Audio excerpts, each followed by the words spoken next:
The blood staining Catherine Owens' hands wasn't her own, but it might as well have been. Her heart hammered against her ribs as she hastily packed a small bag in the dead of night, her fingers trembling so violently she could barely secure the clasps. Behind her, 4-year-old Emma slept fitfully, unaware that by morning the only home she'd ever known would be nothing but a memory fading in the distance.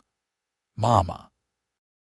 Emma's sleepy voice cut through the silence, nearly causing Catherine to drop the silver locket she was carefully wrapping in a handkerchief, the last gift from her mother before she died.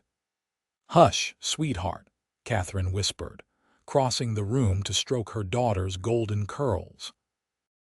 "We're going on an adventure, but you must be very quiet. Can you do that for Mama?" The little girl nodded solemnly, her blue eyes so like her father's, wide with confusion but trusting. Catherine swallowed the lump in her throat. Randall Owens' eyes had once held that same trust, before whiskey and rage had turned them cold. "Where's Papa?" Emma asked, clutching her rag doll to her chest. "He's sleeping," Catherine answered, the lie bitter on her tongue. In truth, Randall lay unconscious in his study, a gash on his temple from where he'd struck the corner of his desk after Catherine had finally, desperately pushed back. 5 years of bruises hidden beneath high collars and long sleeves. 5 years of apologies she'd accepted until tonight, when his fury had turned toward Emma for spilling her milk at supper. That was a line Catherine would die before letting him cross. Colorado Territory, 1876, was no place for a woman alone, but staying meant death if not of her body, then certainly of her spirit. And now, perhaps worse, if Randall remembered her defiance when he woke. Catherine dressed Emma quickly, whispering soothing words as she wrapped the child in a woolen shawl against the late September chill. The money she'd secretly saved from selling eggs and butter over the past year was tucked securely in an inner pocket of her dress, pitifully little, but enough, she prayed, to get them somewhere safe. The grandfather clock in the hall chimed 1 as Catherine slipped through the back door of the grand house she'd once been so proud to call home. With Emma balanced on one hip and their small bag clutched in her free hand, she made her way to the stable, where she saddled Penny, the gentle mare Randall had given her as a wedding present. "Up you go, little one," she whispered, lifting Emma onto the saddle before mounting behind her. "Hold tight to Mama." As Catherine guided Penny away from the only life she'd known for the past 5 years, she didn't allow herself to look back at the sprawling ranch house, her future uncertain and terrifying as it might be lay ahead, not behind. 3 days later, hunger gnawed at Catherine's stomach as she led Penny through the dusty streets of Las Animas, Colorado Territory. Emma had grown fretful, the excitement of their adventure having long since faded into discomfort and confusion. "I want Papa," she whimpered against Catherine's shoulder. "I know, sweetheart," Catherine murmured, her throat tight, "but we're going to make a new home, just you and me. Won't that be grand?" The little girl didn't answer, and Catherine couldn't blame her. What child would choose uncertainty over the comfort of the familiar? Even if that familiar had grown increasingly dangerous. Las Animas was smaller than she'd expected, but busy enough that a woman and child might blend in unnoticed. The money wouldn't last long, especially at the rates the hotel charged, but Catherine had skills. She could sew, cook, keep accounts. Surely someone would hire her. 3 days turned into a week, and Catherine's desperation grew along with the dwindling contents of her coin purse. No one wanted to hire a woman who couldn't explain her past, who flinched at sudden movements and watched the door with wary eyes. "Nothing today either, Mrs. Smith." Mrs. Parker, the hotel owner's wife, asked as Catherine returned from another fruitless day of seeking employment. The kindly woman had taken to watching Emma while Catherine searched for work, Catherine shook her head, the false surname still strange to her ears. "Perhaps tomorrow." "Perhaps," Mrs. Parker agreed, though her eyes held doubt. "Your little one's been sleeping. Poor thing was tuckered out." "Thank you for watching her," Catherine said, reaching for her coin purse to pay the agreed-upon fee. Mrs. Parker waved her hand. "No need today. My herald says a storm's brewing for tonight. You might want to stay in." Catherine nodded gratefully, though the thought of another day confined to their small room filled her with restless anxiety. Every passing day increased the chance that Randall would find them. If he was looking, she knew he would be looking. That night, as promised, a fierce storm rattled the windows of their room. Emma whimpered in her sleep, and Catherine drew her closer, humming softly to soothe her. The melody was one her own mother had sung, a lifetime ago in Pennsylvania, before Catherine had answered a newspaper advertisement for a mail-order bride and traveled west to marry a man whose letters had been so gentle, so promising. The irony wasn't lost on her. Morning broke clear and cold after the storm, and with it came a commotion in the street below their window. Catherine peered out to see a wagon train preparing to depart. "Where are they going, Mama?" Emma asked, standing on tiptoe to look. "I don't know, sweetheart." Catherine watched as families loaded their possessions, children darting between wagons in excited play. "Mrs. Smith," Mrs. Parker's voice called from the hallway, followed by a knock. "Are you decent? I've news you might want to hear." Catherine opened the door to find the older woman pink-cheeked with excitement. "That wagon train's headed for Oregon Territory," Mrs. Parker explained. "They lost 2 families to scarlet fever in Denver. The wagon master's looking to fill those spots, taking applications at the general store right now." Hope fluttered in Catherine's chest. "Oregon? That's very far." "Indeed it is," Mrs. Parker nodded meaningfully. "Very far indeed from wherever you're running from, if you don't mind my saying so." Catherine stiffened, but the older woman patted her arm. "Don't fret, dear. I've seen your type before. Young, scared, good mother. Whatever drove you away must have been mighty terrible. Oregon might be your fresh start." An hour later, Catherine stood before Wagon Master Josiah Miller, a weathered man with kind eyes who listened to her halting explanation of being a recent widow. "Can you cook?" he asked. "Yes, sir." "So, tend the sick?" "Yes to both." He studied her, then Emma, who was solemnly examining a jar of rock candy on the store counter. "It's a hard journey this time of year," he warned.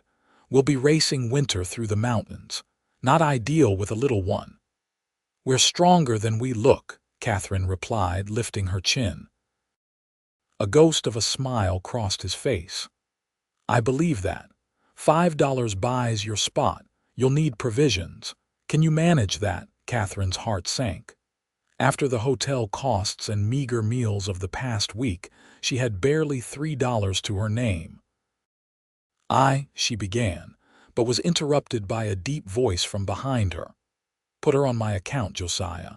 And the provisions, too." Catherine whirled to find herself looking up at a tall man removing his hat, revealing hair as black as midnight. His face was sun-darkened and lean, with piercing eyes the color of a summer storm. "Isaac Wagner," the wagon master nodded in greeting. "Didn't expect to see you joining this train."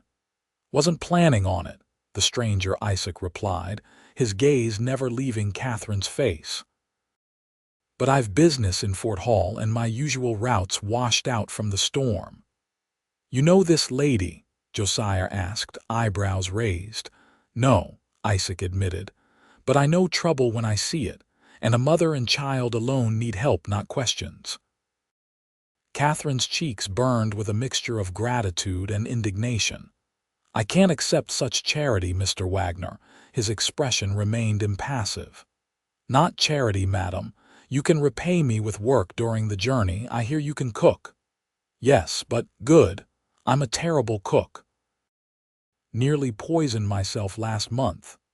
The faintest hint of a smile touched his lips. "You cook. I'll provide protection and transportation. Fair trade." Catherine hesitated.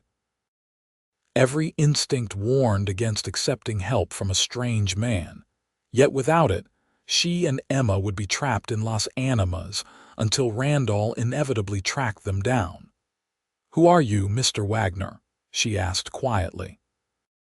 "Just a man making his living moving goods and people where they need to go," he answered, his voice equally soft. "I don't pry into others' business, and I expect the same courtesy." Catherine took a deep breath. "Very well, we accept your offer." "Good."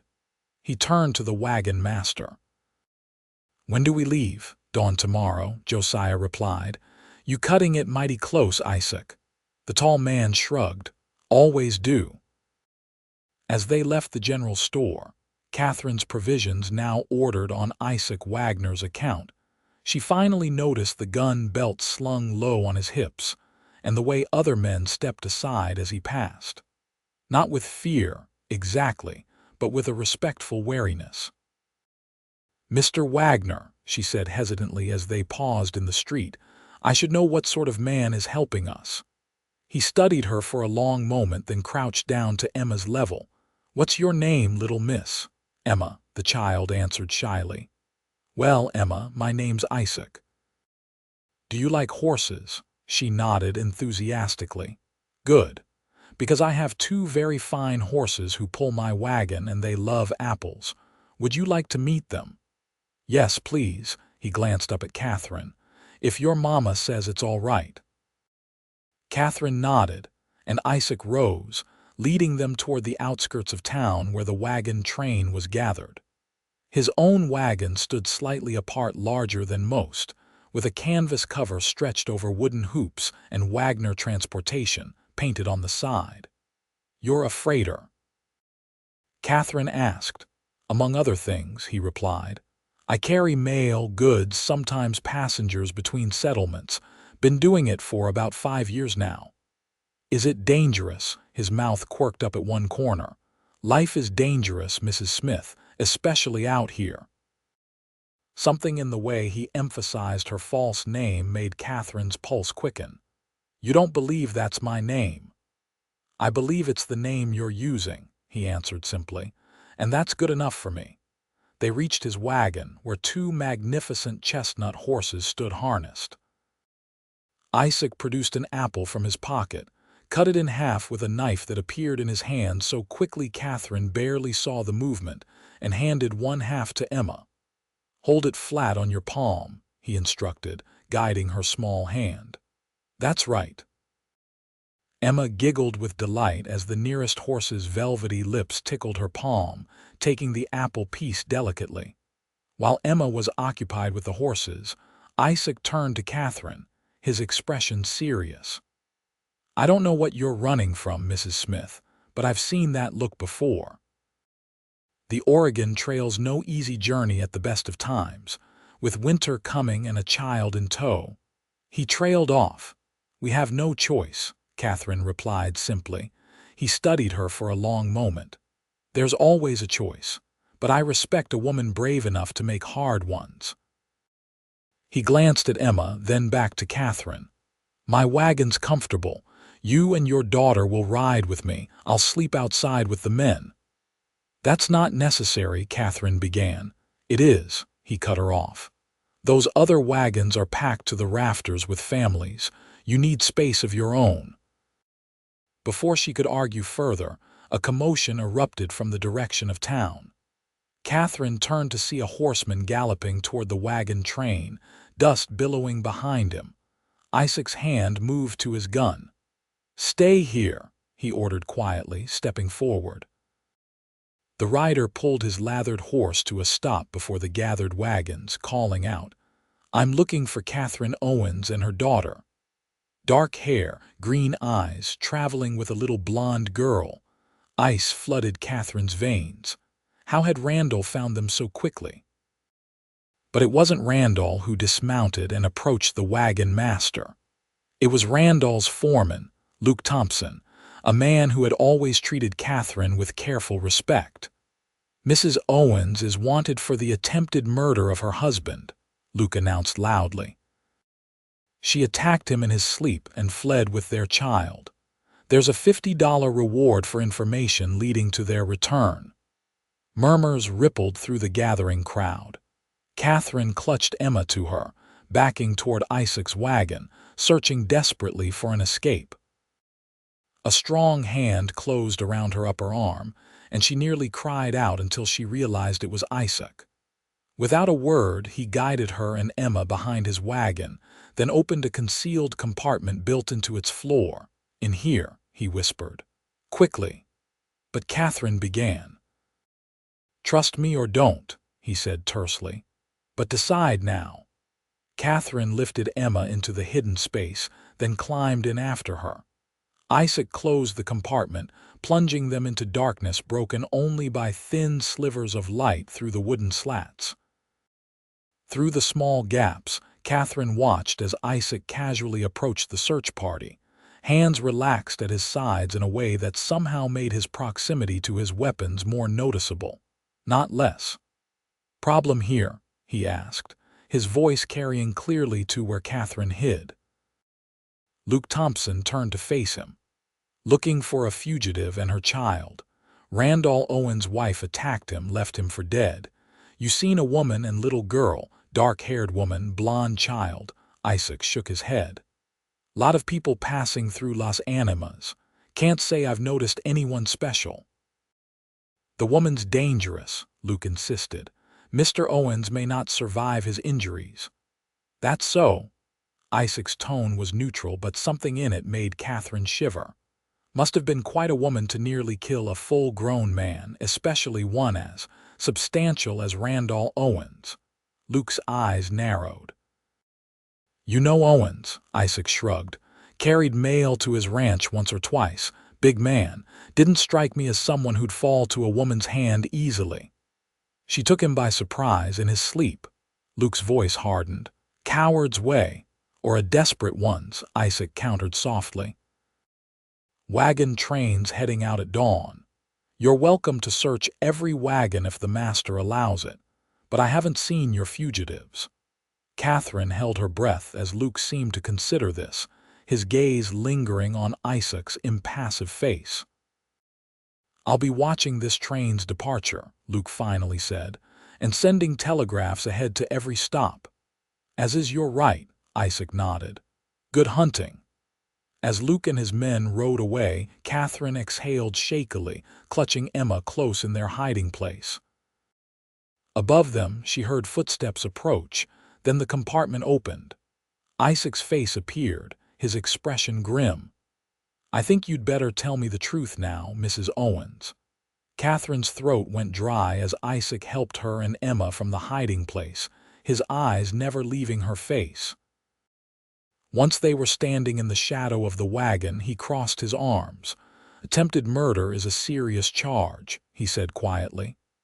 "I didn't," Catherine began, then stopped, taking a shaky breath. "My husband is a violent man. He was going to hurt Emma. I pushed him away from her and he fell against his desk. He was alive when we left." Isaac studied her for a long moment. "I believe you." Relief flooded her, quickly followed by suspicion. "Why, you don't know me." "I know men like Randall Owens," he replied, his voice hardening. "Men who are charming in public and monsters behind closed doors. Men whose wives develop a talent for explaining away bruises." Catherine flinched, her hand automatically rising to touch the fading mark on her cheekbone that her bonnet usually shadowed. "How did they find us so quickly?" She whispered. "Telegraph," Isaac answered. "Makes the world smaller every day. They likely sent your description to every town within 100 miles. He considered her thoughtfully. "You can't take the wagon train now, they'll be watching too closely." Despair washed over Catherine. "Then we're trapped." "No," Isaac shook his head. "You're just taking a different route with me." "But you said your business." "My business can wait," he cut her off. "I know trails the regular folk don't, harder going but safer from prying eyes." Why would you help us?" Catherine asked, suspicion coloring her voice. "You don't know us. You gain nothing." Something flickered in Isaac's eyes, a shadow of old pain. "Let's just say I have my reasons." He glanced at Emma, who was watching their exchange with solemn eyes. No child should live in fear of their father. Before Catherine could respond, the wagon master approached, his expression concerned. "Isaac," Josiah nodded in greeting, then turned to Catherine. "Madam, there seems to be some confusion about your identity." "No confusion," Isaac interjected smoothly. "Mrs. Smith here bears an unfortunate resemblance to someone else. I've known her family for years back east." Josiah's eyebrows rose. "That's so." "It is," Isaac confirmed, holding the wagon master's gaze steadily. "And I've decided to escort Mrs. Smith and her daughter personally, rather than having them join the train. The journey might be too rigorous for the little one." A long moment passed as Josiah studied them both. Finally, he sighed. "I don't want trouble, Isaac." "There won't be any," Isaac promised. "We'll be long gone before dawn." After the wagon master departed, Catherine turned to Isaac, questions tumbling through her mind. Before she could voice any of them, he raised a hand. "Pack only what's essential," he instructed. "We leave in an hour while there's still daylight. I know a place we can shelter tonight away from town." "But they'll be watching. Let me worry about that," he interrupted. "Do you trust me, Mrs. Owens?" Catherine hesitated, studying the face of this stranger who was risking himself for her and Emma. "I don't know you," she said finally. A brief smile touched his lips. "Fair enough. But right now I'm your best chance." She couldn't argue with that. "Very well, Mr. Wagner. We'll be ready in an hour." True to his word, Isaac had a plan to slip them out of town unnoticed. Catherine and Emma hid beneath a false bottom in his wagon, similar to the compartment they'd hidden in earlier, while he drove casually past Luke Thompson and his men, who were watching the road leading north out of town. "They're expecting you to flee," Isaac explained once they were safely away and Catherine and Emma could emerge from hiding. "Not to double back south." "But Oregon is north," Catherine said, confused as she settled Emma on the wagon seat beside her. Isaac smiled slightly. "We're not going to Oregon." "Then where? New Mexico territory," he replied, handling the reins with practiced ease. "I have friends there, people who can help you start fresh where Owens won't think to look." Catherine digested this. "How long will the journey take?" 2 weeks, maybe 3, depending on weather and whether we're followed." He glanced at her. "It won't be easy." "Nothing has been easy for a very long time, Mr. Wagner," she replied softly. His expression softened slightly. "Isaac, if we're traveling together, you might as well use my given name." "Catherine," she offered in return, then gestured to her daughter who was watching the passing landscape with wide eyes. "And Emma. Pleased to make your proper acquaintance," he nodded. "Now there's food in the crate behind you. You and Emma should eat something." The place Isaac had mentioned turned out to be an abandoned line shack about 10 miles south of Las Animas. As darkness fell, he built a small fire in the decrepit fireplace and laid out bedrolls on the rough wooden floor. "It's not much," he apologized as he watched Catherine tuck Emma into one of the bedrolls, "but it's out of sight of the main trails." "It's perfect," Catherine assured him, smoothing Emma's hair as the child's eyes grew heavy. "Thank you." Once Emma was asleep, Catherine joined Isaac by the fire, accepting the tin cup of coffee he offered. They sat in silence for several minutes, the only sounds the crackling fire and Emma's soft breathing. "You're very good with her," Isaac observed quietly. Catherine smiled, the first genuine smile she'd managed in days. "She's easy to be good with. She's the only pure thing in my life." "How old is she?" 4. Isaac nodded, his eyes on the flames. "And how long were you with Owens?" "5 years," Catherine replied, her voice growing distant. "He wasn't always. Like he became. Or perhaps he was and I just didn't see it at first." "That's often how it goes," Isaac said, so softly she almost didn't hear him.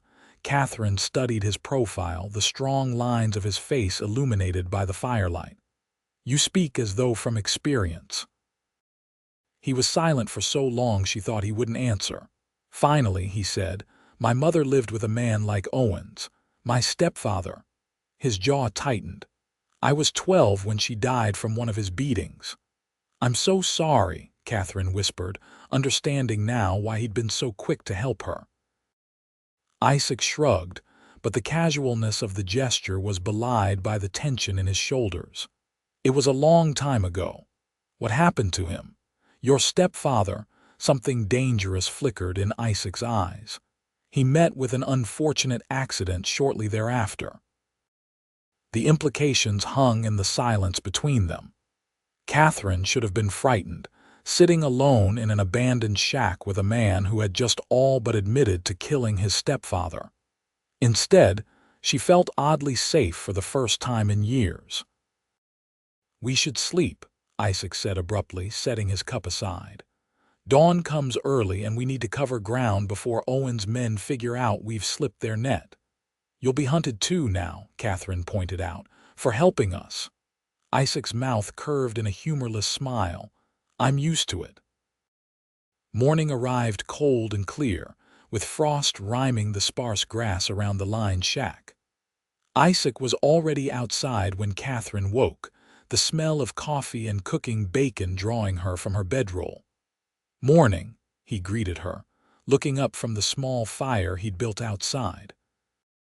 "Thought it best not to smoke up the shack." "Good thinking," she agreed, wrapping her shawl tighter around her shoulders against the chill. "Emma's still sleeping." "Let her," Isaac suggested, handing her a tin cup of coffee. "We've got a few minutes before we need to move out." Catherine accepted the cup gratefully, warming her hands around it. "Do you think they're still looking for us in Las Animas?" "Undoubtedly," Isaac nodded, turning the bacon in the pan. "But they'll be watching the northern routes. We're heading southwest, toward Trinidad first, then down into New Mexico." "What's in New Mexico?" Catherine asked. Isaac considered her over the rim of his own cup. "A fresh start. I have connections in Santa Fe, good people who help women in situations like yours." "And what about you?" Catherine pressed. "What's waiting for you there?" Something like amusement flickered in his eyes. "Curious, aren't you? The man who's risking his life to save mine." "Yes, I'm curious." He conceded the point with a slight nod. "I have a small ranch outside Santa Fe, nothing fancy, but it's mine. I only do the transportation runs to supplement the income."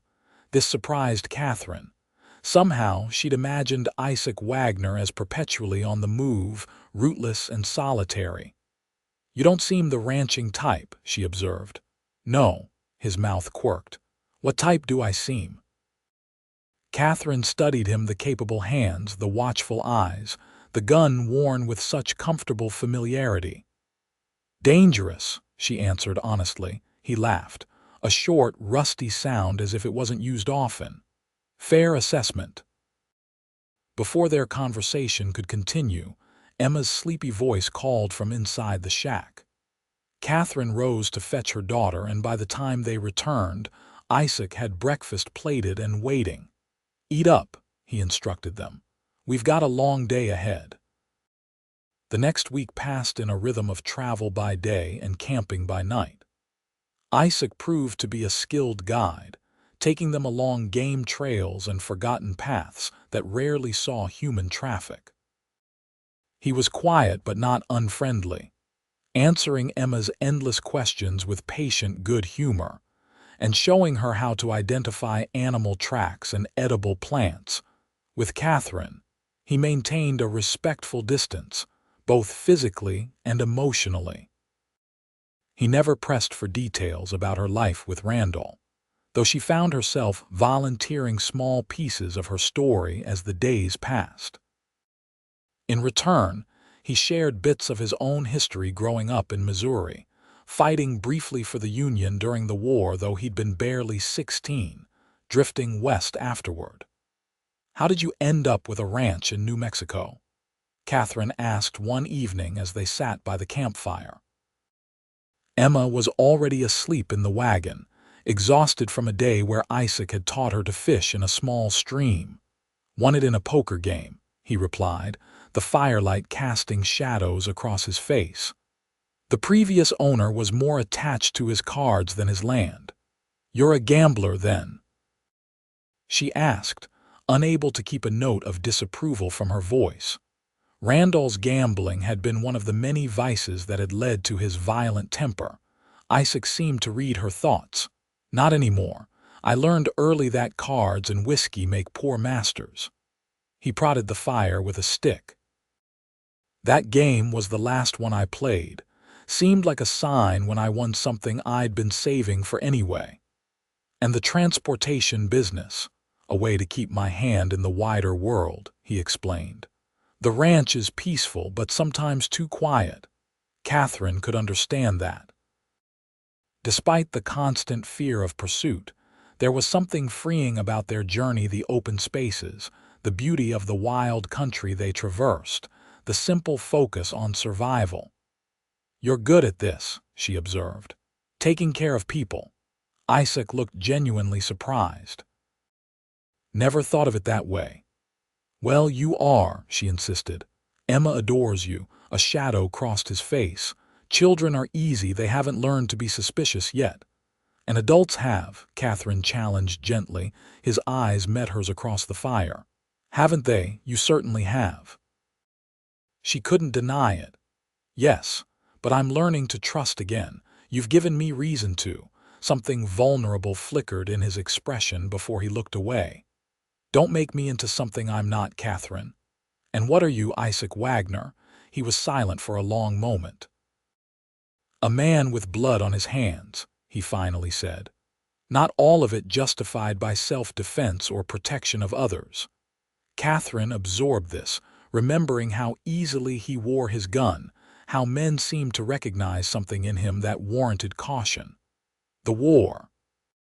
"Some during, more after," he admitted. "I rode with some rough men after the fighting ended, did things I'm not proud of." "But you changed," she stated, not questioned. A humorless smile touched his lips. "Tried to.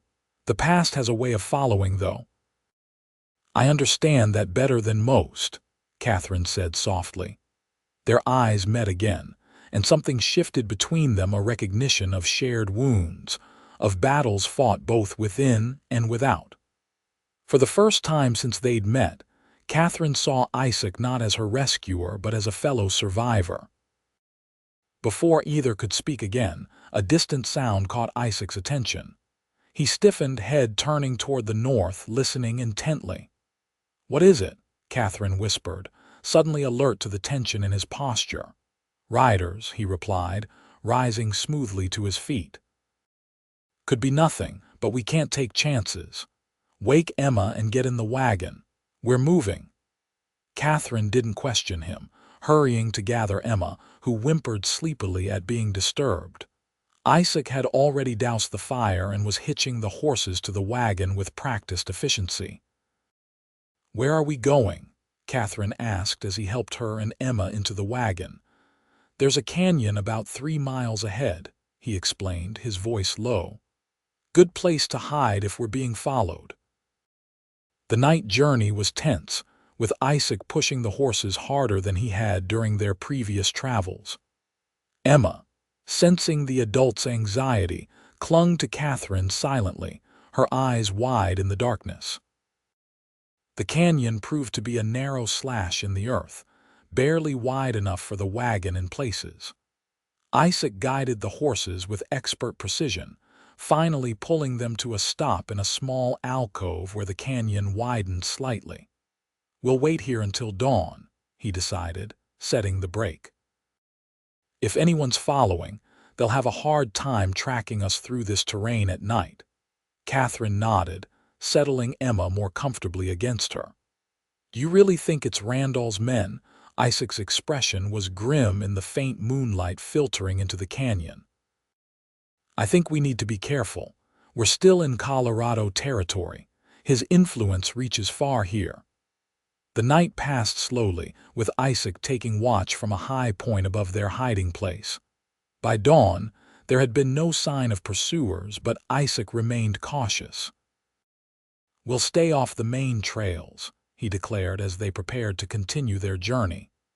"2 more days should see us across the New Mexico border. We'll be safer there." "Why?" Catherine asked. "Surely Randall's money is good in New Mexico too." Isaac's mouth quirked in a half-smile. "Yes, but I have more friends than enemies there. The balance shifts in our favor." As they traveled southwest, the landscape changed, becoming more dramatic with red rock formations and expansive vistas. Despite the continued wariness, Catherine found herself marveling at the beauty surrounding them. "Have you ever seen anything so magnificent?" she asked Emma, who sat wide-eyed as they drove along a ridge overlooking a vast valley painted in shades of amber and crimson by the setting sun. "It's pretty, Mama," the little girl agreed solemnly. "Is this where we're going to live?" The innocent question caught Catherine off guard. She hadn't thought beyond escape, beyond reaching the safety Isaac promised in New Mexico. "I don't know, sweetheart," she answered honestly. From his position handling the reins, Isaac spoke without turning. "You'll have choices in Santa Fe. My friend Maria runs a boarding house for women. She can help you find work, get established, and you'll return to your ranch." Catherine asked, trying to ignore the twinge of disappointment the thought brought. His shoulders lifted in a slight shrug. Eventually, before she could question him further, he tensed, pulling the horses to a sudden stop. "What is it?" Catherine asked, immediately alert. Isaac didn't answer immediately, his gaze fixed on something ahead. Following his line of sight, Catherine saw what had caught his attention. 2 riders blocking the trail ahead, their horses standing patient in the lengthening shadows. "Friends of yours?" she whispered. "No," Isaac replied tersely. "Get down, both of you. Stay below the seat." Catherine pulled Emma down with her, heart pounding as she heard Isaac check his gun. The sound of approaching hoofbeats told her the riders were coming closer. "Wagner," a man's voice called. "Fancy meeting you out here." "Jenkins," Isaac replied, his tone neutral. "Traveling far, not as far as you, it seems." The voice grew closer. "Word is you're helping a fugitive. That doesn't sound like the Isaac Wagner I know, man who minds his own business." "Still do," Isaac answered evenly. "Just passing through." "With a woman and child," the second man challenged. "Randall Owens is offering $100 now for his wife's return. Double that if you're thrown in for aiding her." Catherine's blood ran cold. The price on her head had doubled, and now Isaac was in even greater danger because of her. "That's so," Isaac's voice remained calm. "Seems Owens wants his property back badly. His wife attacked him," the first man, Jenkins, insisted. "Left him for dead. She's wanted for attempted murder." "So I heard." Isaac shifted slightly on the wagon seat. "Strange, though. Man like Owens, taken down by a slip of a woman, makes you wonder what really happened." A tense silence followed his words. "We don't get paid to wonder," Jenkins finally said. "We get paid to bring her back. Now we can do this easy or hard, Wagner. Your choice." "Always preferred easy," Isaac replied, his tone almost conversational. "But sometimes easy isn't right." What happened next occurred so quickly Catherine could barely follow it. There was the sudden thunder of gunshots, a man's cry, and the panicked whinnying of horses. She clutched Emma tightly, the child's face pressed against her shoulder to muffle her frightened sobs. Then silence, broken only by the sound of retreating hoofbeats. "Isaac," Catherine called anxiously. "Stay down," he ordered, his voice tight. Several agonizing minutes passed before Isaac finally said, "You can come up now. They're gone." Catherine emerged cautiously, lifting Emma up beside her. Isaac sat with his gun still drawn, eyes scanning the horizon. A splash of red stained his left sleeve. "You're hurt," Catherine gasped. He glanced at his arm as if noticing the injury for the first time. "Just a graze. Jenkins was always a poor shot." "You knew those men, bounty hunters," Isaac explained grimly, finally holstering his weapon. "I've crossed paths with them before. Did you?" Catherine couldn't finish the question, but Isaac understood. "No," he shook his head. "I put a bullet in Jenkins' leg. His partner decided their pay wasn't worth dying for." His expression darkened. "But they'll be back with more men next time." "This is my fault," Catherine whispered, the weight of guilt crushing her chest. "I've put you in danger." "You didn't put that price on your head," Isaac countered firmly. "Owens did that." "But no buts," he cut her off. "We need to move. There's an old mining cabin about 5 miles from here. We can rest there while I figure out our next move." As Isaac guided the wagon forward, Catherine tore a strip from her petticoat to bind his wounded arm, working carefully while he kept the horses moving. "Thank you," he said quietly when she'd finished. "It's nothing compared to what you've done for us," she replied, her fingers lingering briefly on his arm. Their eyes met, and something passed between them, an acknowledgement of deepening connection that neither was ready to name. The mining cabin was little more than a shack, but its stone walls and defensible position made it a good temporary shelter. Isaac led them there by a circuitous route, taking care to obscure their trail as darkness fell. "We'll stay here tonight," he decided, helping Catherine and Emma down from the wagon. "Tomorrow we need to change our plan." "How so?" Catherine asked, guiding a tired Emma into the cabin. Isaac's expression was grim as he began unloading supplies. "We can't take the wagon any further. It's too recognizable, too slow." "Then how will we travel?" "Horses," he replied. "My friend Diego has a place about 20 miles south. He'll help us." Inside the cabin, Catherine got Emma settled on a bedroll while Isaac built a small, carefully shielded fire in the ancient stone fireplace. The child fell asleep almost immediately, exhausted by the day's events. "I'm sorry about all this," Catherine said quietly as she joined Isaac by the fire. "I never meant to bring such trouble to your door." He looked up from tending the flames. "You didn't. Those men knew you by name," she pointed out. "They said Randall is offering money specifically for your capture now, along with mine." Isaac shrugged. "Wouldn't be the first price on my head." "That doesn't reassure me," Catherine said dryly. A ghost of a smile touched his lips. "Wasn't meant to, just truth." They sat in silence for several minutes, the fire casting flickering shadows across the rough walls of the cabin. Finally, Catherine asked the question that had been haunting her. "What if he never stops looking for us?" Isaac studied her thoughtfully. "Men like Owens, it's not about love, it's about possession, property that's been taken from them." "I know," Catherine whispered. "That's what frightens me." "There are places he can't reach," Isaac assured her. "People who can help you disappear, start fresh where he'd never think to look." "And Emma? What kind of life would that be for her, always looking over our shoulder, never putting down roots?" Isaac had no immediate answer for that.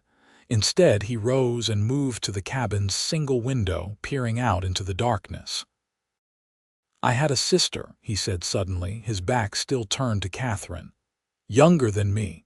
She married a man like Owens when I was away fighting. By the time I returned, he trailed off." "What happened?" Catherine asked softly. "He killed her." The words fell between them like stones. "Claimed she fell down the stairs. Everyone knew the truth, but he was a wealthy man, respected in the community." Isaac's voice hardened. "No one would testify against him." "I'm so sorry," Catherine whispered, understanding now the deeper reason for his help. He turned from the window, his eyes finding hers in the firelight. "That's why I know Owens won't stop. Men like that don't. They can't accept defeat, can't bear the thought that something they considered theirs has escaped their control." "Then what hope do we have?" Catherine asked, despair edging into her voice. Isaac crossed the room to kneel before her, his eyes intent on hers. "You have me," he said simply, "and I'm not easy to kill." The raw determination in his voice made her breath catch. "I can't ask you to risk your life for us." "You didn't ask," he pointed out. "I offered." "Why?" The question had been building in her for days.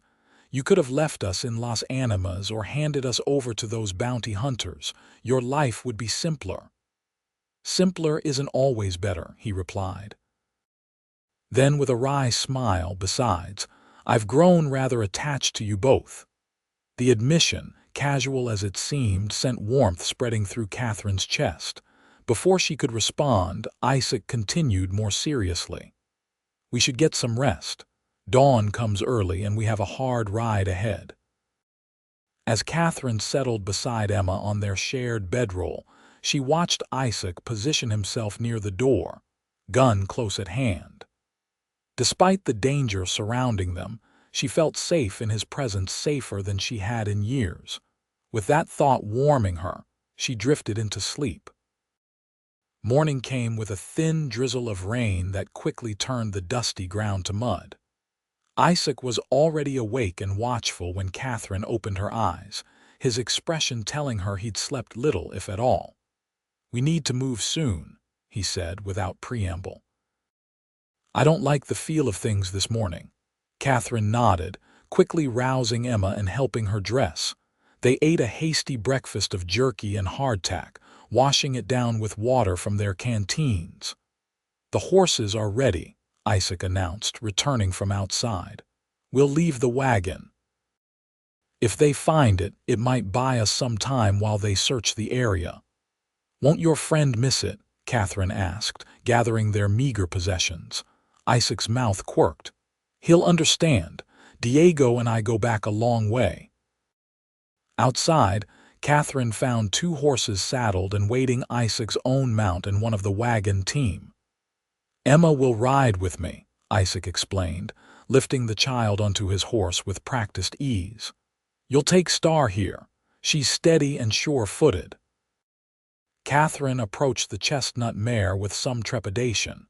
It had been years since she'd ridden anything but the gentle Penny, whom she'd been forced to leave behind in Las Animas. "I'm not sure," she began. "You can do this," Isaac interrupted with quiet confidence. "I've seen how you handle yourself. You're stronger than you think, Catherine." His faith in her bolstered her courage. With a determined nod, she allowed him to help her mount, then watched as he swung up behind Emma, who giggled with delight at her elevated position. "Hold tight to the saddle horn," Isaac instructed Catherine. "Star knows to follow my lead." They set off at a cautious pace, Isaac leading them south through increasingly rugged terrain. The rain continued, a fine mist that soaked through their clothing and reduced visibility. Despite the discomfort, Catherine was grateful for the weather. It would help obscure their trail. As the day wore on, Emma grew quiet, her initial excitement giving way to the monotony and discomfort of the journey. Isaac noticed, producing a small wooden horse from his pocket. "Made this last night while you were sleeping," he told the child. "Thought you might like something to play with." Emma accepted the carved figure with wide eyes. "It looks like your horse," she exclaimed. "That was the idea," Isaac nodded, his usually stern face softening as he watched her examine the toy. Catherine felt something twist in her chest at the exchange. Despite his dangerous reputation and gruff exterior, Isaac showed a gentleness with Emma that belied his hardened facade. By midday, the rain had stopped, though dark clouds still hung low over the mountains ahead. Isaac called a brief halt to rest the horses and eat a simple meal of dried fruit and more hardtack. "How much further to your friend's place?" Catherine asked as she helped Emma drink from a canteen.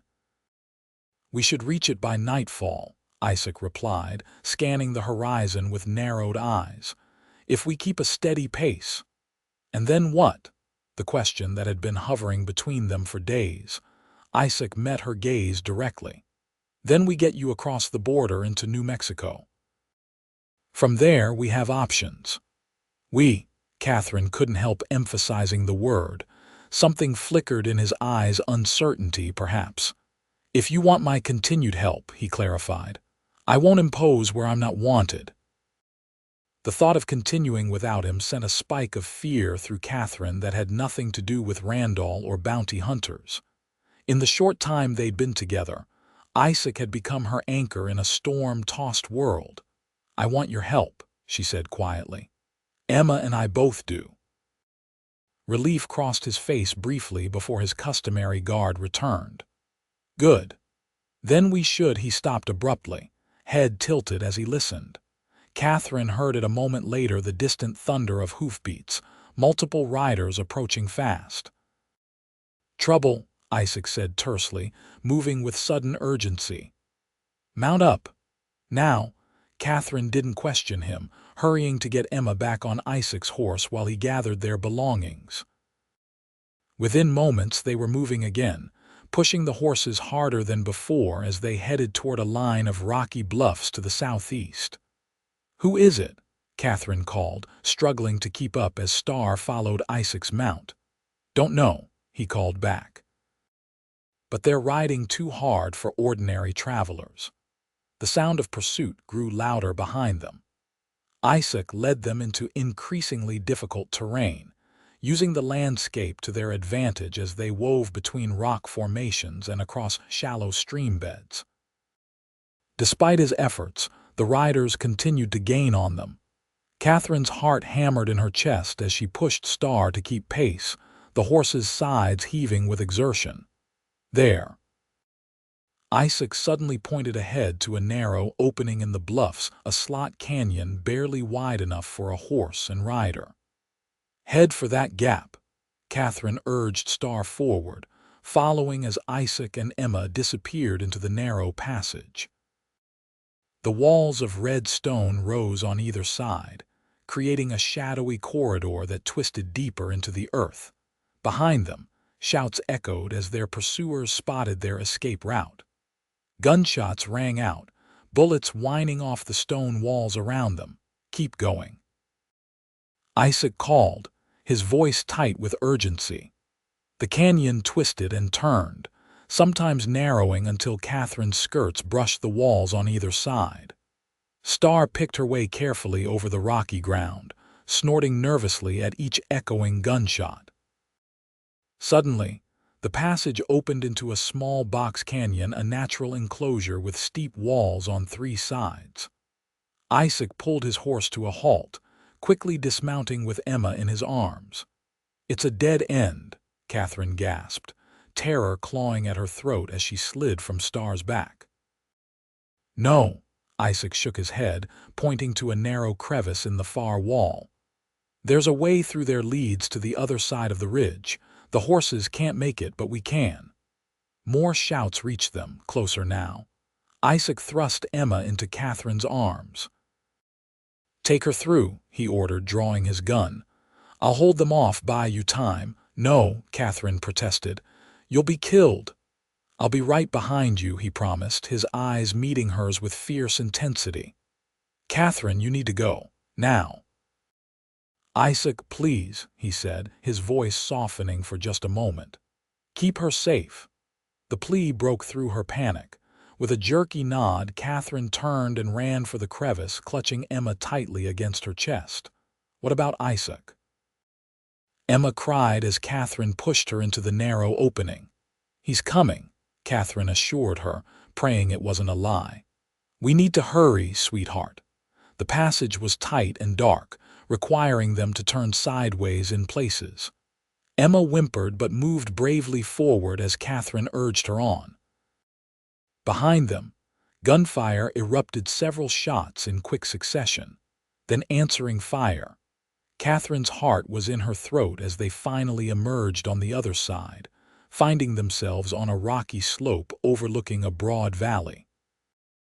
In the distance, she could see a small cluster of buildings that might be the ranch Isaac had mentioned.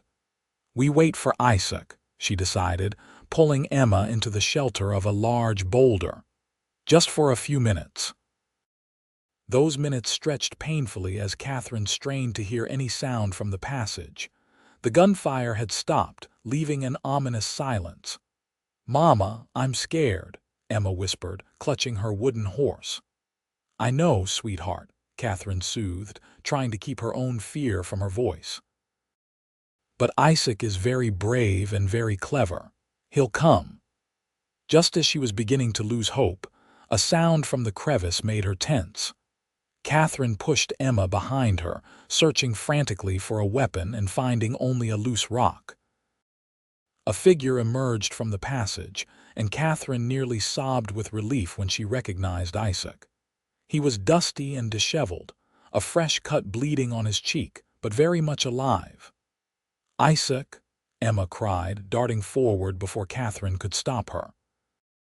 He caught the child in a one-armed embrace, his other hand still holding his gun. "Told you I'd be right behind you," he said, his eyes finding Catherine's over Emma's head. "The men?" Catherine asked shakily.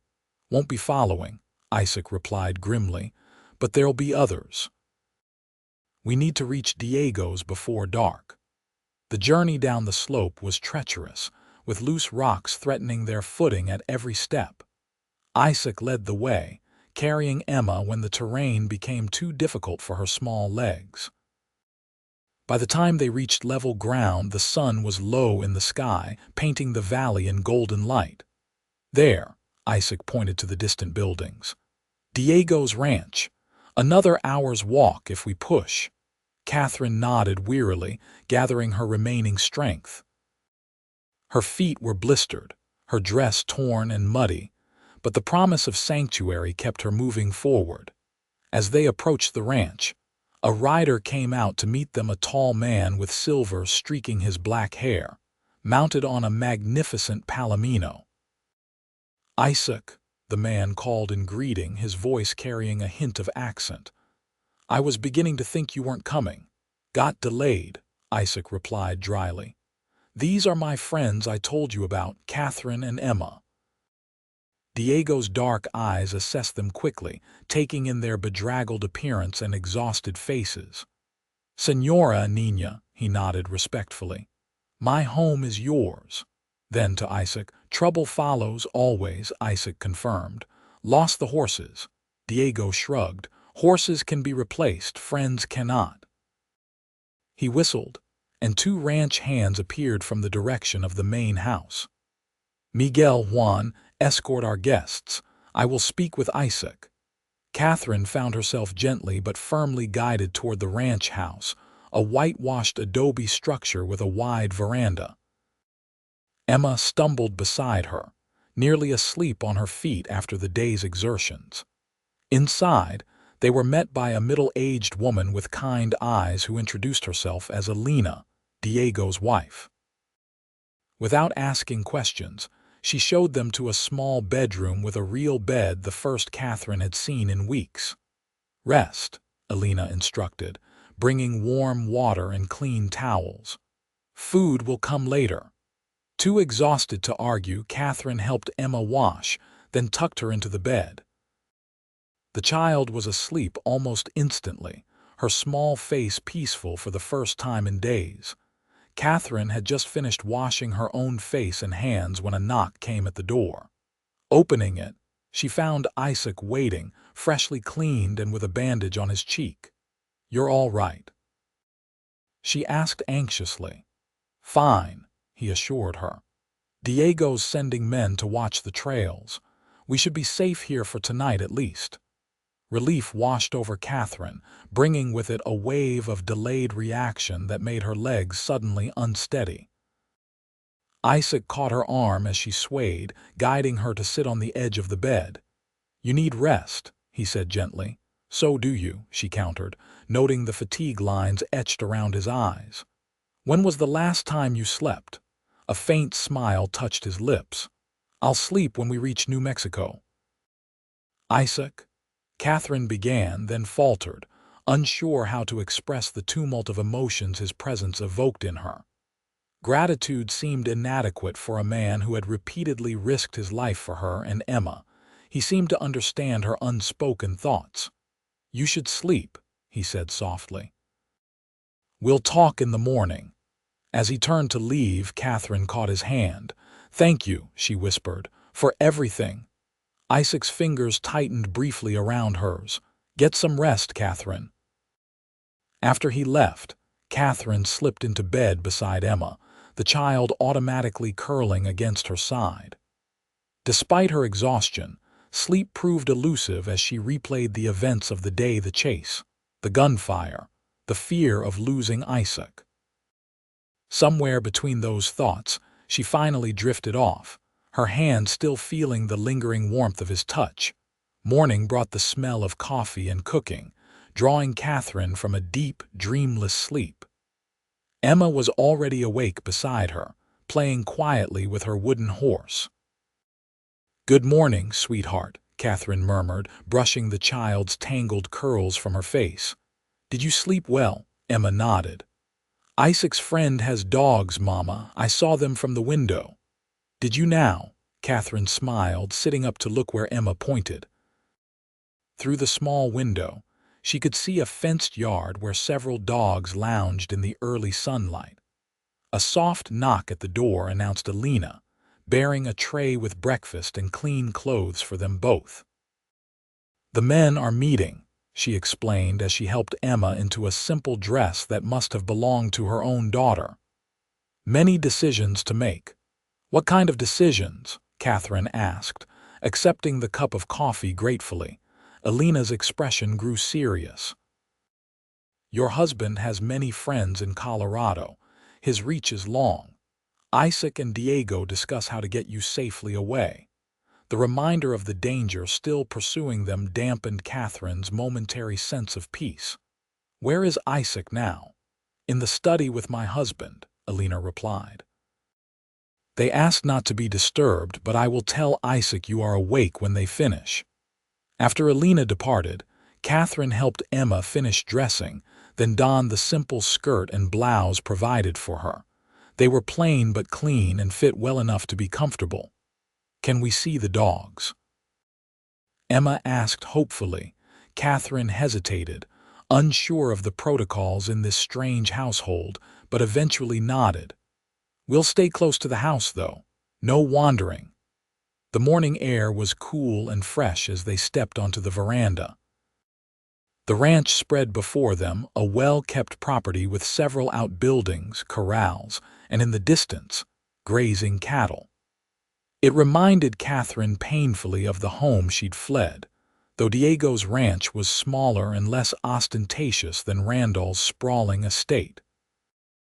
Emma spotted the dogs immediately, running toward the fenced yard with childish enthusiasm.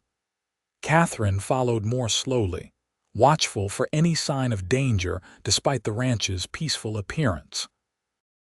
The dogs, three large, rangy animals that appeared to be part hound, greeted Emma's approach with lazy interest, tails wagging as she reached through the fence to pat their heads.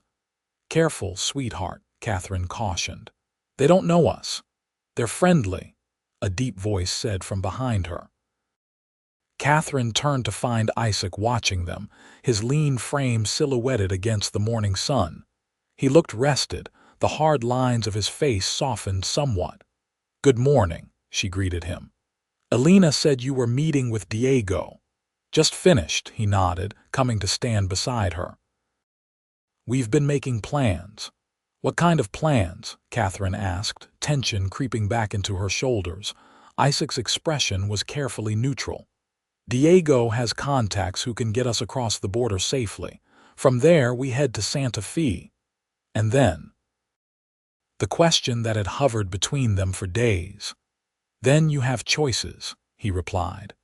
Maria's boarding house, as I mentioned before, Or there are opportunities further west, California, Oregon, places where Owens' influence wouldn't reach. Catherine studied his face, searching for what he wasn't saying. And what about you? Will you return to your ranch? Something flickered in his eyes, uncertainty, perhaps. That depends. On what? Before he could answer, Diego appeared on the veranda, calling for Isaac. With a brief apology, Isaac left to join his friend, leaving Catherine with her question unanswered. The day passed in a strange limbo of safety and tension.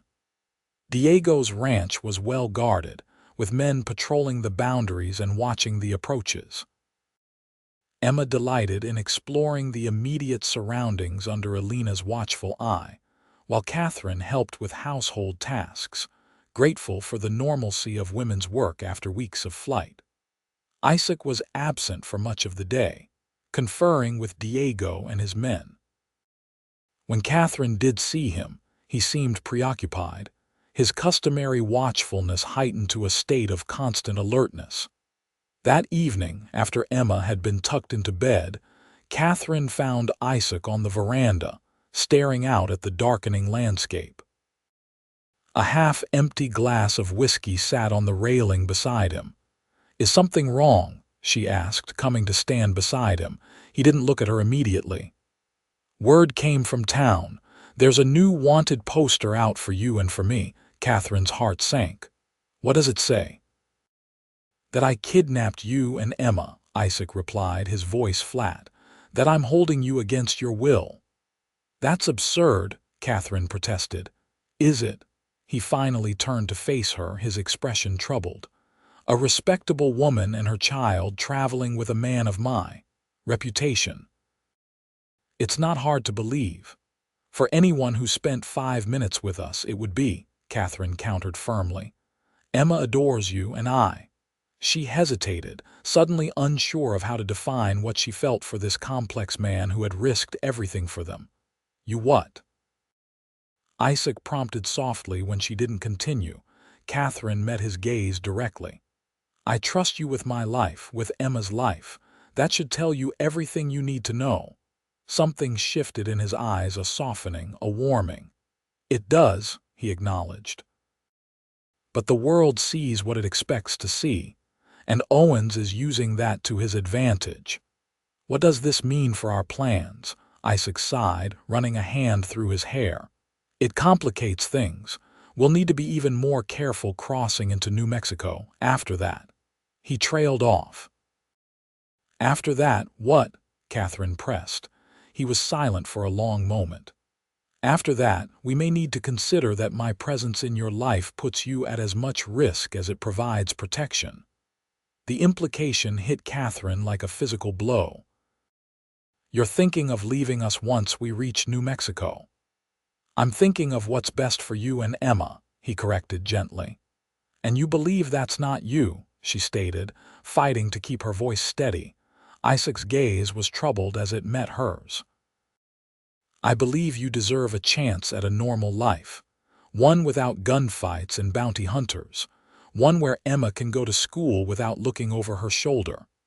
"And you think we can have that without you?" Catherine challenged. "I think you have a better chance at it," he replied quietly. Catherine stepped closer to him, close enough to see the flecks of gray in his storm-colored eyes. "You're wrong." His expression softened. "Catherine, no," she interrupted. "Listen to me, Isaac Wagner. For 5 years I lived what appeared to be a normal life. I had a fine house, a respected husband, all the trappings of respectability, and I was dying inside a little more each day." Her voice grew passionate. "It took more courage than I knew I possessed to leave that life. Do you think I did it just to settle for another cage, no matter how comfortable?" Isaac watched her with growing intensity. "What are you saying?" "I'm saying that safety isn't just the absence of danger," Catherine declared. "It's the presence of trust, of respect, of being seen for who you truly are." She took a deep breath.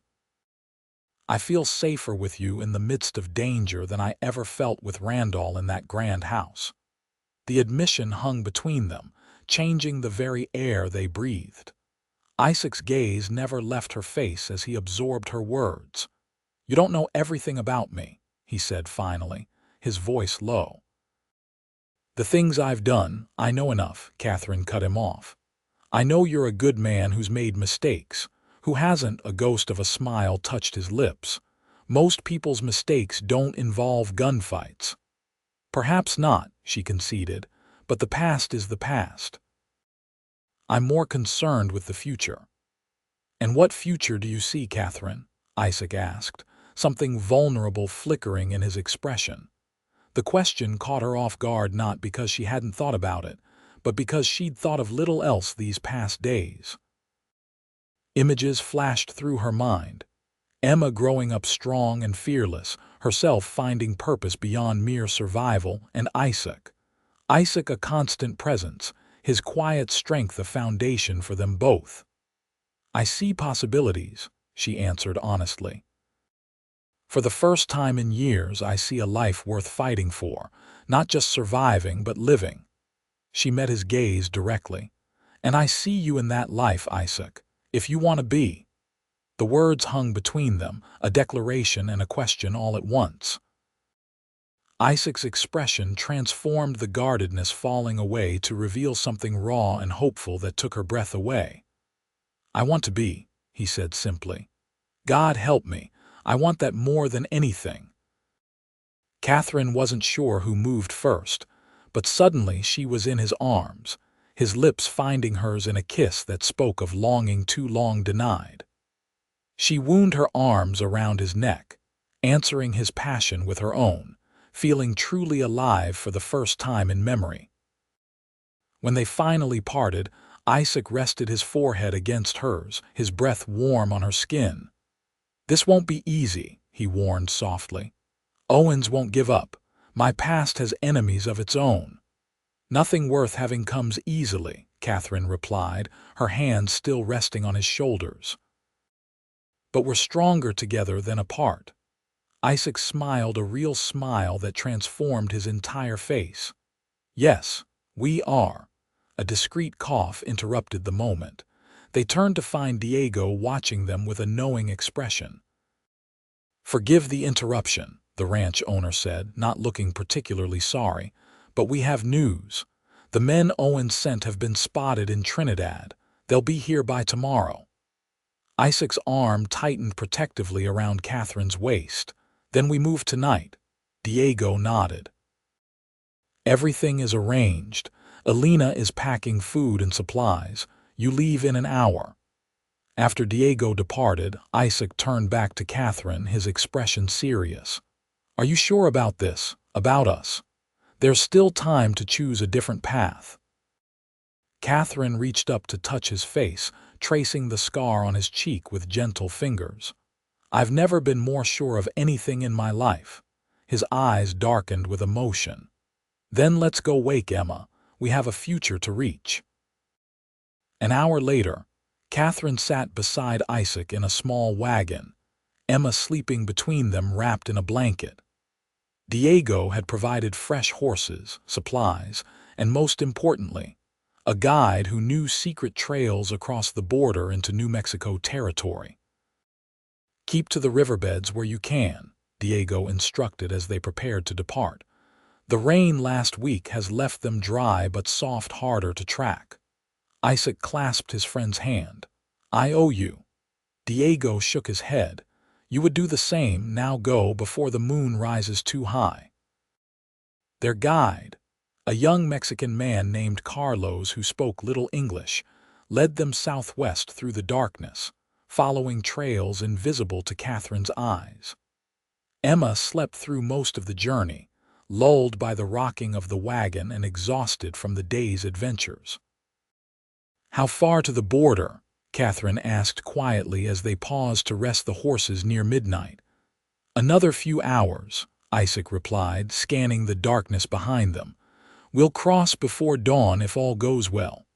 "And if it doesn't?" The question slipped out before she could stop it. Isaac's hand found hers in the darkness. "Then we deal with it together." The simple declaration warmed her more than any elaborate promise could have. This was the man she had chosen, practical, steady, facing reality head-on.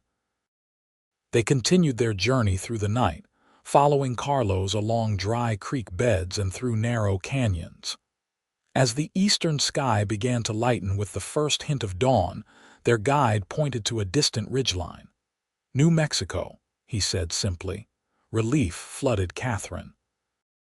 Once across that invisible line, Randall's power would diminish, not vanish entirely, but weaken considerably as they entered territory where Isaac's connections were stronger than her husband's.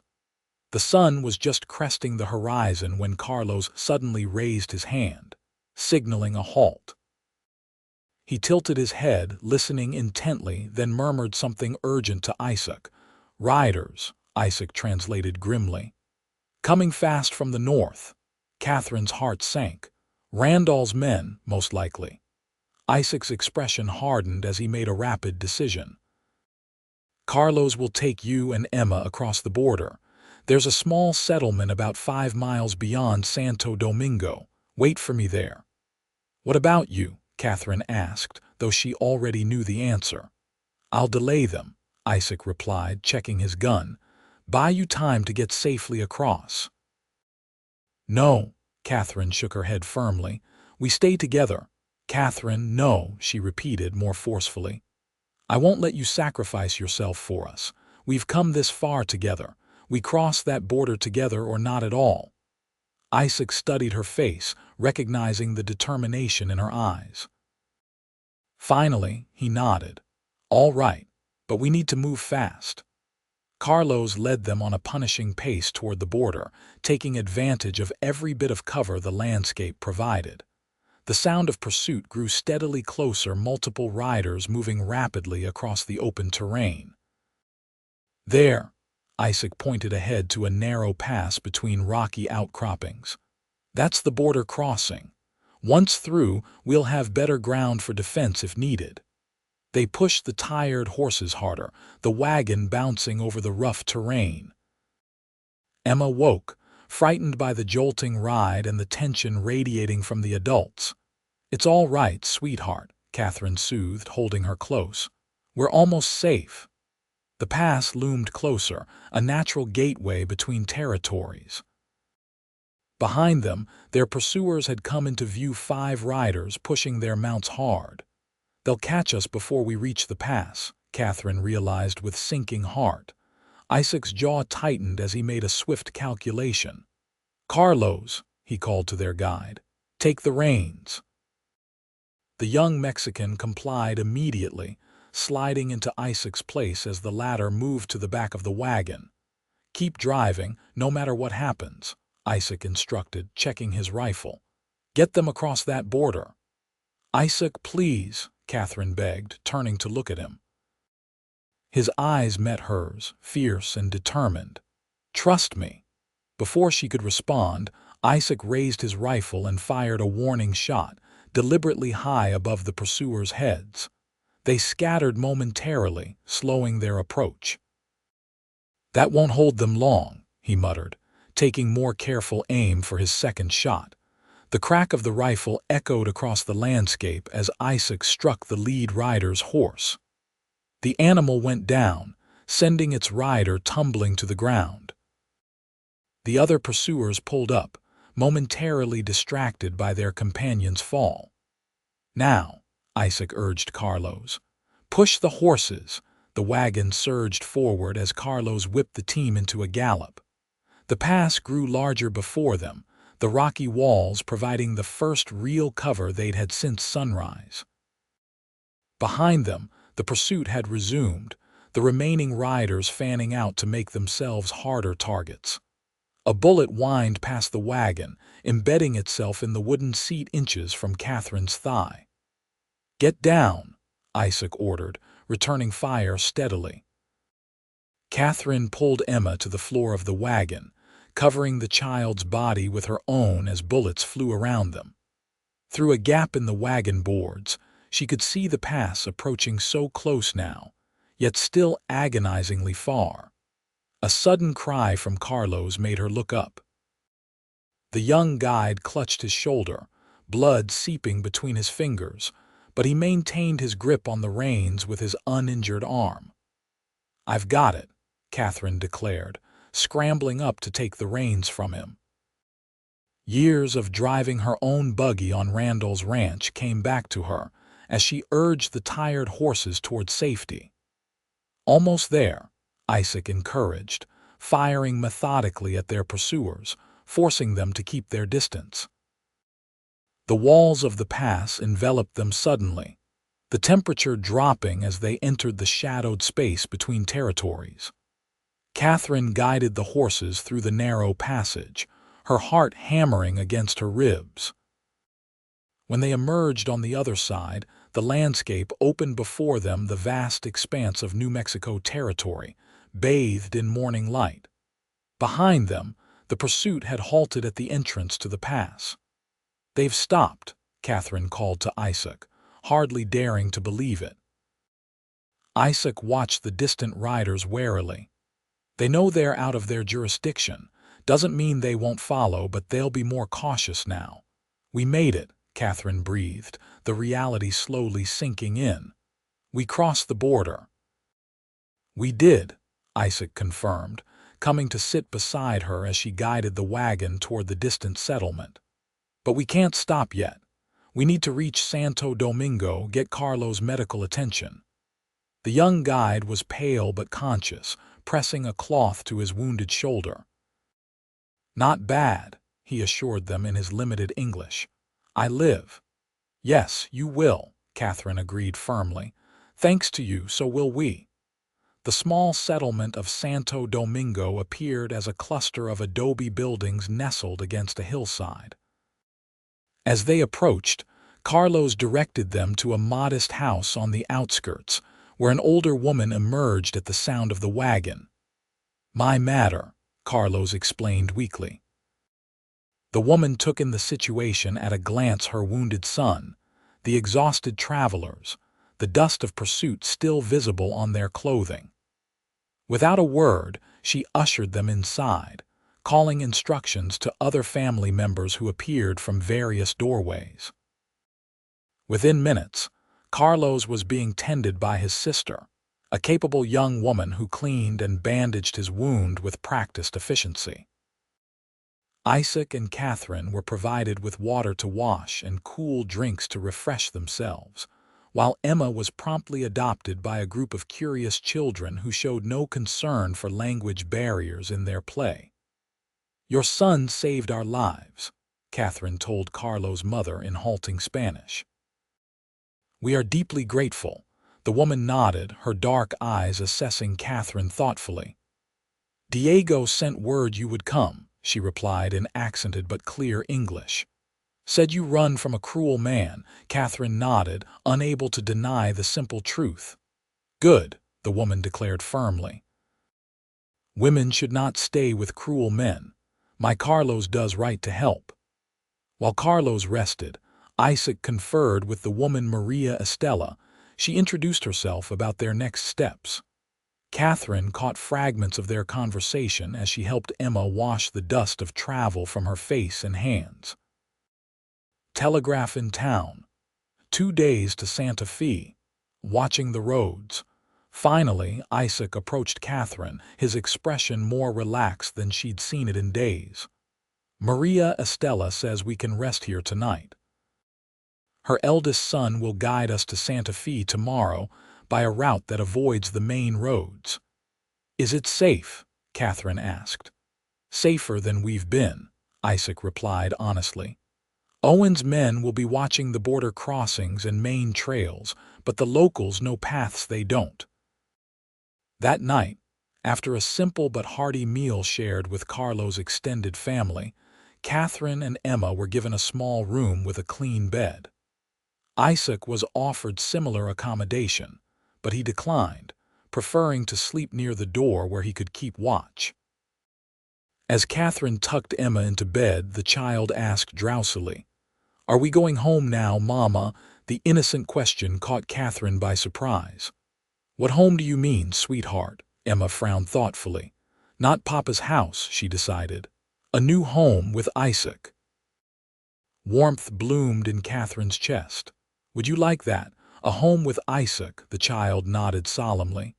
"He makes you smile, and he carved me a horse." Such simple, profound reasons. Catherine kissed her daughter's forehead. "Yes, I think we might have a home with Isaac. But first we need to reach Santa Fe." "Is it far?" "Not too far," Catherine assured her. "Just a couple of days' journey." Emma's eyes were drifting closed. "Will Papa find us there?" The question pierced Catherine's heart. "No, sweetheart, we're safe now." After Emma fell asleep, Catherine found herself unable to rest despite her exhaustion. She slipped from the room and out onto the small porch of the house, where she found Isaac sitting in the shadows, his rifle across his knees. "Couldn't sleep?" he asked softly as she joined him. "Too many thoughts," she admitted, settling beside him on the rough bench. Emma asked if we were going home now. Isaac glanced at her. "What did you tell her?" "That we needed to reach Santa Fe first." Catherine hesitated, then added, "She said she wants a home with you." "Because you make me smile." Even in the darkness, she could see the emotion that crossed his face. "Smart kid," he said finally, his voice rough. "Yes, she is," Catherine agreed. Then, gathering her courage, "What about you, Isaac? Is that what you want too, a home with us?" He was silent for a long moment, his gaze fixed on the distant horizon. When he finally spoke, his voice was low and intense. "I've been alone most of my life," he began. "Even when I was with others in the army, riding with various outfits after the war, I kept to myself. It was safer that way." He looked down at his hands. "The first real home I've ever had is that small ranch outside Santa Fe. It's not much, just a cabin and some land, but it's mine." "It sounds lovely," Catherine said softly, her heart aching for the solitary life he described. Isaac looked up, his eyes finding hers in the darkness. "It was empty until I met you and Emma. Now I can't imagine it without you there." The simple declaration moved Catherine more than any flowery profession could have. "Then that's where we'll go," she decided. "To your ranch." "Our ranch," he corrected gently. "If you'll have it, if you'll have me." In answer, Catherine reached for his hand, twining her fingers with his. "I think we established that last night on Diego's veranda." A smile touched his lips as he raised their joined hands to press a kiss against her knuckles. "So we did." They sat together in comfortable silence, watching the stars wheel overhead. For the first time since fleeing Randall's house, Catherine felt the tension in her shoulders truly release. They weren't fully safe, yet might never be entirely free from the shadow of her past, but they had crossed a border both physical and metaphorical. "What happens when we reach Santa Fe?" she asked eventually. Isaac considered the question. "We should be married," he said matter-of-factly. "It'll give you and Emma legal protection, make it harder for Owens to press his claims." Though the proposal lacked romance, Catherine recognized the practical truth of his words and the care behind them. "Yes," she agreed. "That would be wise." He turned to face her fully, his expression suddenly vulnerable. "That's not the only reason I want to marry you, Catherine. I hope you know that." Her heart swelled. "I do know," she assured him, reaching up to touch his face. "And I want to marry you for all the right reasons, because you're a good man. Because I trust you with my life and my daughters. Because—" She took a deep breath. "Because I love you." The words, once spoken, seemed to hang in the air between them, a declaration she hadn't planned but recognized as absolute truth the moment it left her lips. Isaac's breath caught audibly. Then he was pulling her into his arms, his kiss conveying what words could not: wonder, gratitude, and a love that matched her own. "I never expected this," he confessed when they finally parted, his forehead resting against hers. "Never thought I'd find someone like you."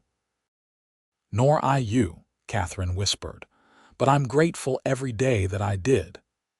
Their journey to Santa Fe over the next 2 days was mercifully uneventful. Carlo's brother, Miguel, proved to be an excellent guide, leading them along paths that avoided settlements and main roads while still making good time toward the territorial capital. Emma, resilient as children often are, treated the journey as a grand adventure, delighting in the changing landscape and the occasional wildlife Miguel pointed out to her. She had accepted Isaac's permanent presence in their lives with unquestioning happiness, often riding beside him on the wagon seat, listening intently as he taught her the names of plants and landmarks they passed. Watching them together, Catherine felt a profound gratitude. After years of fearing Randall's temper might eventually turn toward their daughter, seeing Emma flourish under Isaac's gentle attention was a gift beyond measure. They reached Santa Fe late on the second day, the city spread before them in the golden light of sunset. Unlike the rough frontier towns they'd passed through, Santa Fe showed its Spanish roots in elegant adobe buildings and a central plaza dominated by a grand cathedral. "It's beautiful," Catherine breathed as they drove slowly into town. "Been here nearly 300 years, Miguel informed them proudly. "Oldest capital in the territories." Isaac guided the wagon toward a modest inn on a side street off the plaza. "We'll stay here tonight," he decided. "Tomorrow we can see the justice of the peace, get the marriage license." The practicality of his planning made Catherine smile. "And then to your ranch." "Yes," he nodded. "It's about 15 miles outside town, good land with a creek running through it. Small cabin now, but we can expand it." The simple future he described sounded like paradise to Catherine after weeks of uncertainty and fear. A home of their own, where Emma could grow up safely, where they could build a life together. After settling Miguel with payment for his services and heartfelt thanks, they secured 2 rooms at the inn, one for Catherine and Emma, and one for Isaac. Propriety would be observed until they were properly wed. The following morning brought a flurry of activity. Isaac left early to arrange for the marriage license, while Catherine took Emma to purchase a few necessities, including a simple but pretty blue dress for the wedding. "Am I going to be in the wedding too, Mama?" Emma asked as they returned to the inn with their packages.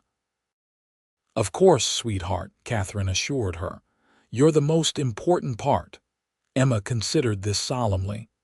"Will Isaac be my papa now?" The question gave Catherine pause. They hadn't discussed this aspect of their new life together. "Would you like that?" she asked carefully. Emma nodded without hesitation. "He doesn't yell or break things, and he tells good stories." Such simple requirements for fatherhood, yet ones Randall had failed to meet. "I think Isaac would be honored if you wanted to call him Papa," Catherine said softly. "But you can ask him yourself if you wish." When Isaac returned midday, he brought news that the justice of the peace could perform the ceremony that afternoon. He also produced a simple gold band from his pocket. "It's not fancy," he apologized, showing it to Catherine, "but it was my mother's. I've carried it all these years." Catherine's throat tightened with emotion as she accepted the ring. "It's perfect," she assured him. "Truly." As Isaac turned to go prepare himself for the ceremony, Emma tugged at his sleeve. "Isaac, when you marry Mama, can I call you Papa?" Isaac went very still, his expression transforming with such naked vulnerability that Catherine felt tears spring to her eyes. He knelt down to Emma's level, his voice rough with emotion. "I would be honored, Emma," he said simply. "More than I can say." The child beamed, throwing her arms around his neck in an enthusiastic embrace that nearly toppled him backward. Over Emma's shoulder, Isaac's eyes met Catherine's, sharing a moment of perfect understanding. That afternoon, in the simple office of Justice William Bradford, Catherine Owens became Catherine Wagner. The ceremony was brief but meaningful, with Emma standing solemnly between them as they spoke their vows. The justice's wife served as witness, smiling approvingly at the small family before her.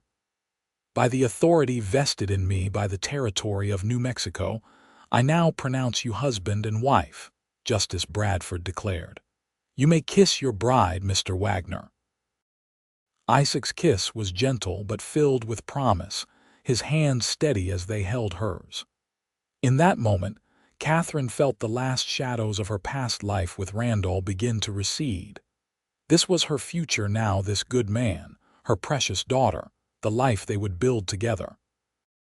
After signing the marriage certificate, they thanked the justice and his wife, then stepped out into the late afternoon sunshine as a legally recognized family. "What now, husband?" Catherine asked, the word still new and wondrous on her tongue. Isaac smiled down at her, his eyes warm with affection. "Now we go home." The journey to Isaac's ranch took less than 2 hours, following a winding trail that led away from Santa Fe into rolling grasslands dotted with pinyon pines and juniper. As they crested a small rise, Isaac drew the wagon to a halt. "There it is," he said quietly, pointing ahead. Below them lay a modest but well-kept property, a sturdy log cabin with a stone chimney, a barn and corral to one side, and beyond, a creek lined with cottonwoods. Several horses grazed in a fenced pasture, and a small garden plot was visible beside the cabin. "Oh, Isaac," Catherine breathed. "It's lovely." Emma stood up in the wagon, straining to see. "Is that our house now?" "Yes, sweetheart," Isaac confirmed, his voice carrying a note of pride Catherine had never heard before. "That's our home." As they approached, an elderly man emerged from the barn, waving a greeting. "That's Hank," Isaac explained. "He looks after the place when I'm away. Been with me since I won the ranch." Hank proved to be a grizzled, weathered man with kind eyes that crinkled when he smiled. He welcomed Catherine and Emma warmly, showing them proudly around the property while Isaac unloaded their belongings. "Kept everything just as you like it, boss," Hank assured Isaac. "Got fresh food in from town yesterday when your telegram came." "Appreciate it, Hank," Isaac nodded. "You'll stay on, I hope. We could use your help, especially with the expansion I'm planning." The older man beamed. "Wild horses couldn't drag me away. Sides, been lonely here with just me. Do a man good to hear a child's laughter again." That evening, after Hank had retired to his small cabin behind the barn, and Emma had fallen asleep in the small bedroom that would be hers, Catherine stood with Isaac on the porch of their home, watching the stars emerge in the vast New Mexico sky. "Happy?" Isaac asked, his arm around her waist. "More than I ever thought possible," she admitted, leaning into his solid strength. "It feels like a dream." "It's real," he assured her, turning her to face him. "As real as this." His kiss was tender at first, then deepening with a passion that had been held carefully in check during their journey. Catherine responded in kind, her arms winding around his neck as she gave herself over to the joy of being truly safe in the arms of a man who respected and loved her. Later, in the quiet darkness of their bedroom, Catherine traced the scars on Isaac's body, learning the map of his past while creating a new future with every touch, every whispered endearment. Their coming together was both an affirmation of life and a promise of protection, of faith, of a love built on the solid ground of mutual respect and shared courage. Epilogue: 1 year later, the autumn sun cast long shadows across the ranch as Catherine stepped onto the porch, wiping flour-covered hands on her apron.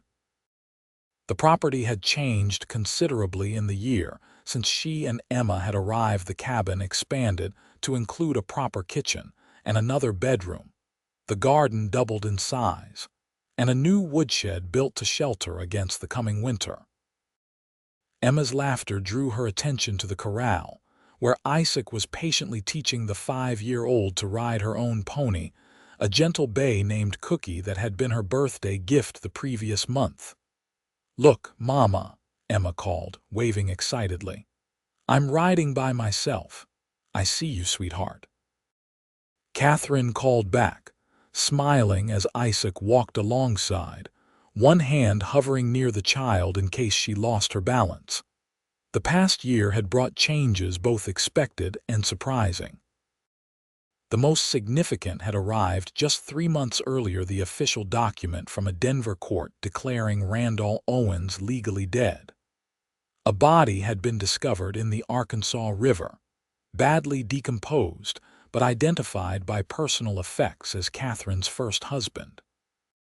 The news had brought Catherine a complex mix of emotions: relief that they no longer needed to look over their shoulders, sadness for the man Randall might have been, and profound gratitude for the life she now had with Isaac. Isaac had been her rock through it all, steady and supportive as she processed her conflicted feelings. Their bond had only strengthened with each challenge they faced, from the initial adjustments of marriage to the occasional nightmares that still plagued Catherine's sleep, remnants of her years with Randall.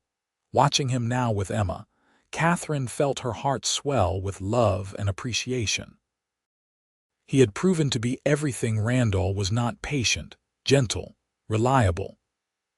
Emma adored her papa Isaac, following him around the ranch and absorbing his quiet wisdom like a sponge soaks up water. As if sensing her thoughts, Isaac looked up, catching Catherine's eye across the yard. He smiled, that rare, full smile that transformed his normally serious face and made him look years younger. "Lessons over for today," he called to Emma, helping her dismount. "Go wash up for supper." The child dashed toward the house, pausing to hug Catherine's legs before disappearing inside. Isaac followed more slowly, his long strides eating up the distance between them. "Something smells good," he observed, climbing the porch steps.